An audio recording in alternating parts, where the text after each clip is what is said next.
रहमतुल्लाहि व बरकातुहू। देखिए,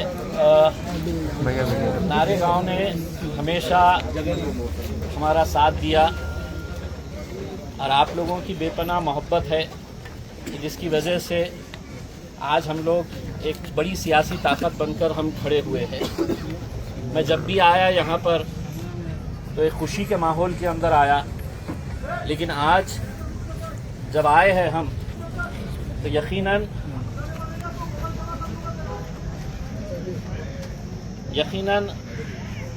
एक ऐसे वक्त के ऊपर आए हैं कि जहाँ पर पूरी हुकूमत एक तरफ खड़ी हुई है और हम लोग एक तरफ खड़े हुए हैं। देखिए, आपको मालूम होगा पिछले कुछ दिनों के अंदर पूरा सोशल मीडिया, पूरे टीवी के ऊपर क्या चल रहा है करके आप अपने आप को महसूस करिए और ये तसव्वुर करिएगा कि उत्तर प्रदेश के अंदर किसी गरीब का घर जब तोड़ा जाता है, एक बुलडोज़र से एक वार करते हैं और पूरा का पूरा घर वहाँ पर ज़मीन दोस्त हो जाता है। हिंदुस्तान के हर शहर के अंदर ये देखने को मिल रहा है। हमारा एक सवाल है कि क्या कानून हमारे लिए अलग है और दूसरों के लिए कानून कुछ अलग है? आज भारतीय जनता पार्टी के कॉरपोरेटर्स जो चुनकर आए हैं, उनके इलीगल कंस्ट्रक्शन, गैर कानूनी जो कंस्ट्रक्शन है उनके, उसके इतने पुरावे हैं। ये पूरी फाइल जो है इसके अंदर महानगर पालिका के अतिक्रमण विभाग ने लिख कर दिया है कि ये इलीगल है और इसे तोड़ा जाए, कॉरपोरेटर के ऊपर एक्शन लिया जाए। मार्च के अंदर महानगर पालिका के अतिक्रमण विभाग के प्रमुख लिख के देते हैं, लेकिन उसके ऊपर कोई कार्रवाई नहीं। कहीं ना कहीं से आपको ऐसा लग रहा होगा कि ये मतीन को निशाना बनाना चाहते हैं। आपको ऐसा लग रहा है बाहर से कि मेरा कॉरपोरेटर है जिसके लिए मैंने इतनी मेहनत करा, दिन रात मेहनत किया, उसको ये निशाना बना चाहते हैं। हकीकत ये है कि निशाना उसको बनाने की वो कोशिश कर रहे, लेकिन उनके असल निशाने के ऊपर इम्तियाज़ जलील है। क्यों है इम्तियाज़ जलील? कि साहब हम लड़ रहे हैं, हम बोल रहे हैं, हम जिनके ऊपर जुल्म हो रहा है, नाइंसाफ़ी हो रही है, हम उनके लिए खड़े हैं। मेरे ऊपर अगर कोई एक आरोप लगाया जाता है, किसी ने भी उठकर खड़े रहा और मेरे ऊपर एक आरोप लगा दिया कि इम्तियाज़ जलील दहशतगर्द है, तो उसको साबित करना होगा। मुझे ये इख्तियार है कि मैं अदालत में जाऊं, अदालत में जाकर मैं नीचे की कोर्ट के अंदर बेल लूँ, वहाँ पे रिजेक्ट हो गई, मैं हाई कोर्ट के अंदर जाऊँ, हाई कोर्ट में रिजेक्ट हो गई, मैं सुप्रीम कोर्ट के अंदर जाऊँ। ये इख्तियार है, ये राइट है हर इंसान का। लेकिन आज के इस दौर में जो हम जी रहे हैं, वहाँ पर कोई आरोप लगाया दिया जाता है और उसके बाद पूरा का पूरा मीडिया ये उम्मीद करता है कि बस इसको फांसी के ऊपर लटका दिया जाए करके। जो भी मामला, नासिक का मामला जो सामने आया है, उसमें वो बच्ची का अगर कसूर है, किसी बच्चे का कसूर है, तो क्या मीडिया तय करेगा या हुकूमत तय करेगी? अगर वो हुकूमत तय करेगी तो फिर सारे पुलिस स्टेशन बंद कर दो, अदालतें बंद कर डालो, मीडिया दिन भर है तो अपना राग चलाता रहेगा, ये दोषी है, इसके ऊपर, इसको फांसी के ऊपर लटका दो करके। यही चीज़ हो रही है और अफसोस के साथ ये कहना पड़ रहा है कि कोई बोलने वाला नहीं है, कोई इसके ऊपर खड़े रहने वाला नहीं है। इसमें आज अल्हम्दुलिल्लाह हमने आप लोगों के ताकत की वजह से आज हम खड़े हुए हैं। यहाँ पे आने से पहले हमने पूरे वकीलों के साथ बात की है। यहाँ पे आने से पहले अल्हम्दुलिल्लाह पूरे के पूरे 36 कॉरपोरेटर्स में से 35 कॉरपोरेटर्स के साथ हमने मीटिंग ली है और हर एक ने एक बात कही कि हम मतीन के साथ तन, मन और धन के साथ पूरी तरीके से हम खड़े रहेंगे। मैं आपको इतना बोल रहा हूँ, ये घर की कोई कीमत नहीं है, कोई कीमत नहीं है। ऐसे 50 घर बना सकते हैं इसमें। मतीन का अगर घर गिरेगा तो मैं आपको जबान देकर जा रहा हूं, पूरा हिंदुस्तान देखेगा कि जिस गिरे हुए घर को इन्होंने हुकूमत ने गिराई थी, हम कितना आलीशान घर जो है वो हम बना कर देंगे इंशाअल्लाह। पूरा हिंदुस्तान देखेगा। हम अपने तौर के ऊपर ये बताएंगे, हुकूमत को पैगाम देंगे कि तुम समझ रहे हैं कि तुम किसी का घर है तो बुलडोजर से लेकर आएंगे, तुम तुम्हारी घटिया राजनीति चलाकर तुम किसी गरीब का घर तोड़ेंगे उत्तर प्रदेश में, मध्य प्रदेश के अंदर, गुजरात के अंदर, और वहां पर कोई है तो उनके साथ खड़े नहीं रहता है। उनका घर गिरता है, घर वाले कहां जाते हैं? सुप्रीम कोर्ट का ऑर्डर है, सुप्रीम कोर्ट ने यह ऑर्डर दिया है कि अगर किसी का गैर कानूनी घर है तो उसके लिए 15 दिन की नोटिस देना चाहिए। यह सुप्रीम कोर्ट के चीफ जस्टिस का ऑर्डर है। और यहां पे आज जब हाईकोर्ट के अंदर सुनवाई होती है तो उस हाईकोर्ट की सुनवाई के अंदर सरकारी वकील जो है वो अदालत के अंदर ये कहता है, जब हमारा वकील 15 दिन की बात करता है कि सुप्रीम कोर्ट के चीफ जस्टिस ने अपने ऑर्डर के अंदर कहा है कि कोई भी इलीगल कंस्ट्रक्शन अगर तोड़ना है तो सामने वाले को 15 दिन की नोटिस। सरकारी वकील ने वहां पे ये दलील पेश की कि नहीं, 7 दिन की हम मोहलत देते हैं करके। 7 दिन के ऊपर तय हो गया। अब अगर हाईकोर्ट के अंदर ये तय हुआ कि 7 दिन का वक्त दिया जाए तो इनको इतनी जल्दी क्यों पड़ी है कि रातों रात पुलिस को बुलाया जाए, रातों रात पूरी तैयारी की जाए करके। और उनकी कोशिश ये है कि भाई हम आएंगे, हम तोड़ेंगे, हम घर गिराएंगे, और उसमें कोई बीच में आएगा तो फिर 5, 25, 100, 200 लोगों को उठाएंगे, इनके ऊपर केसेस रजिस्टर करेंगे। यही होने वाला है। ऐसा ही उनकी मंशा है कि हमारा ये कॉरपोरेटर बोलेगा कि नहीं मैं खड़े रहूंगा करके, तो हुकूमत के पास ये इख्तियार है कि अगर कोई कॉरपोरेटर कोई सरकारी काम में अड़थड़ा डाल रहा है तो उसकी सदस्यता रद्द करो, कि उसका कॉरपोरेटरशिप खत्म करने का इख्तियार भी ये भारतीय जनता पार्टी के लोगों के पास है जो हुकूमत में बैठे हुए हैं। तो हमने क्या तय किए कि हमारे 36 कॉरपोरेटर्स हमने सबको बोल दिए हैं।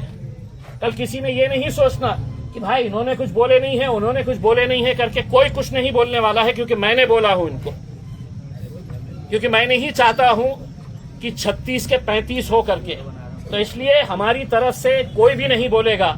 अगर बोलेगा तो जिसके पास कोई पद ही नहीं है, ना आमदार है ना खासदार है,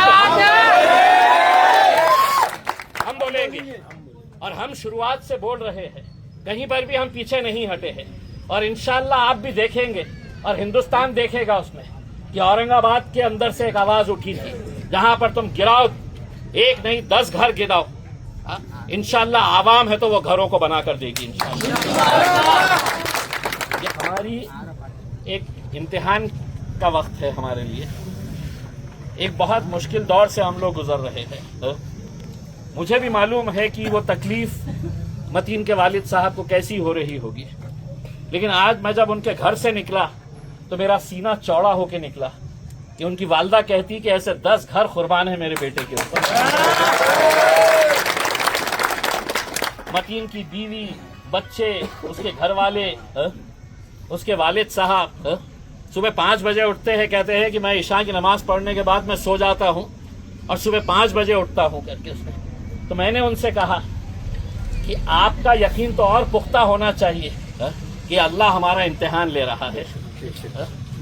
ठीक है, आपको भी तकलीफ होगी, आपको भी रंज होगा, लेकिन एक बात बताऊं आपको कि ये भी जो हरकत हुई है ये कोई गैरों की वजह से नहीं हुई है, कोई गैरों की वजह से नहीं हुई है। आप देख लीजिएगा सोशल मीडिया के ऊपर लोगों को ऐसा लग रहा है कि घर गिराएंगे, मतीन का पद हट जाएगा तो हमारी जगह मिलेगी करके।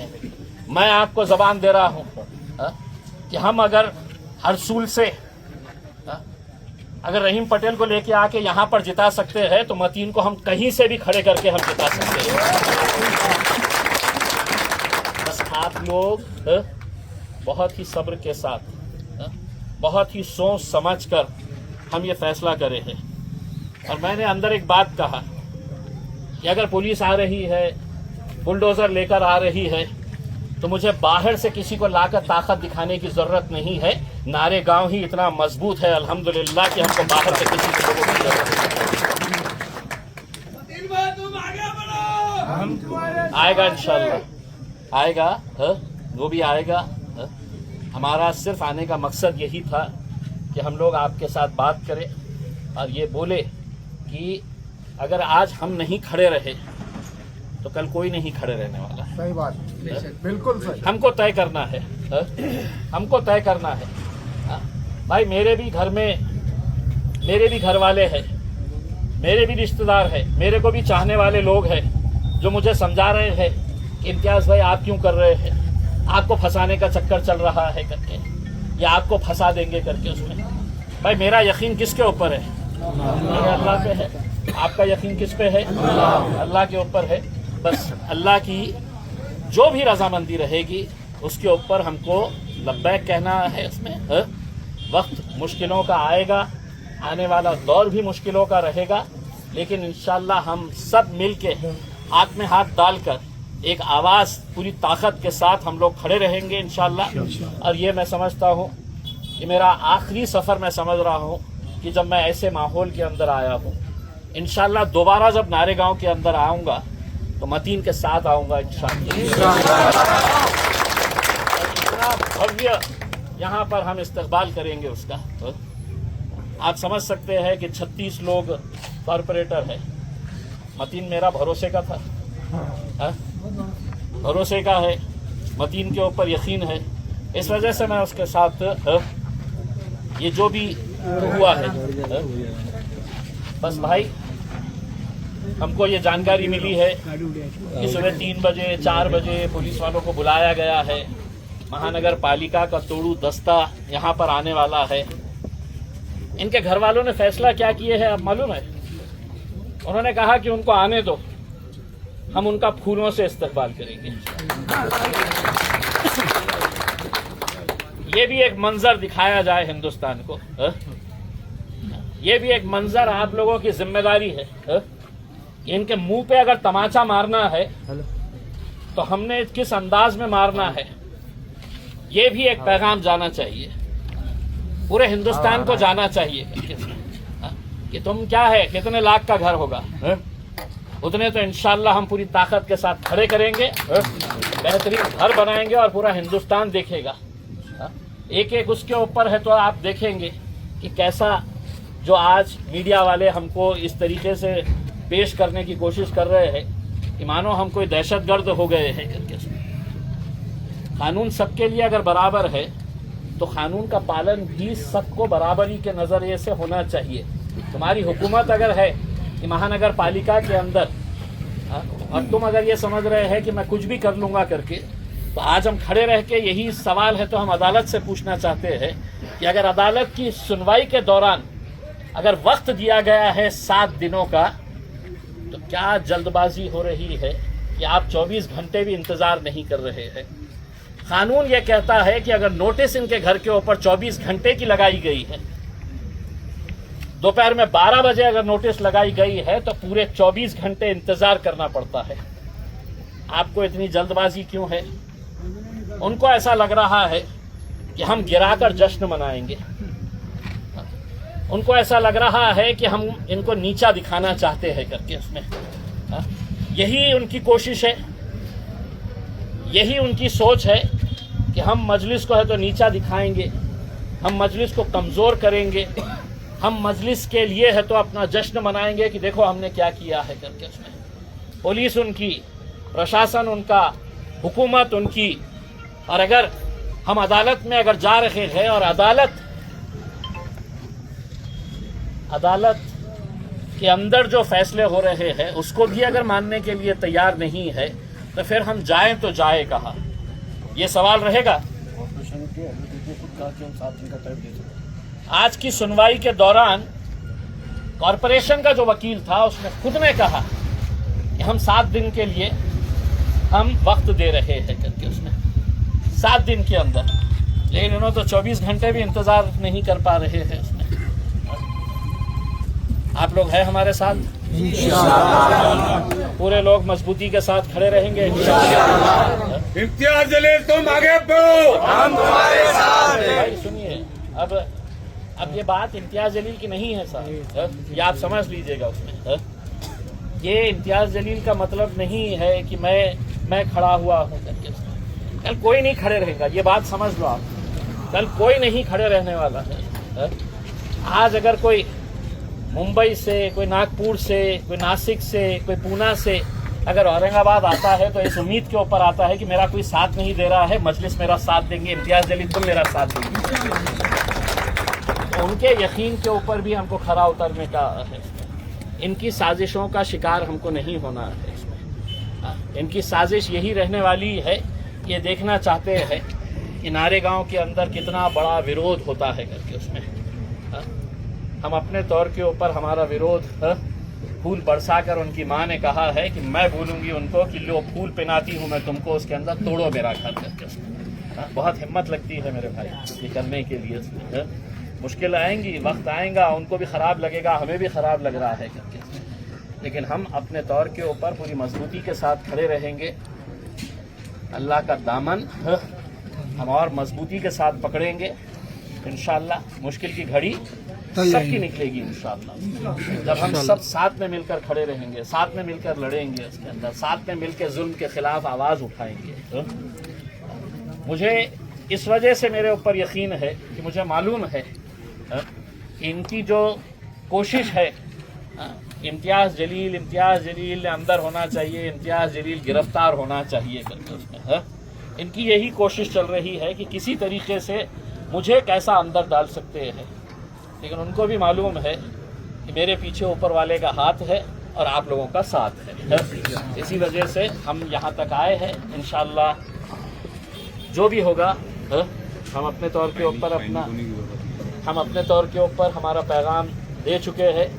इसी भी तरीके से कोई ऐसी हरकत ना करे मेरे भाई कि जहाँ पर ये कोशिश करें कि हमारे और कितने सारे बच्चे जो है इनको हम उठा के जेलों के अंदर डालें करके।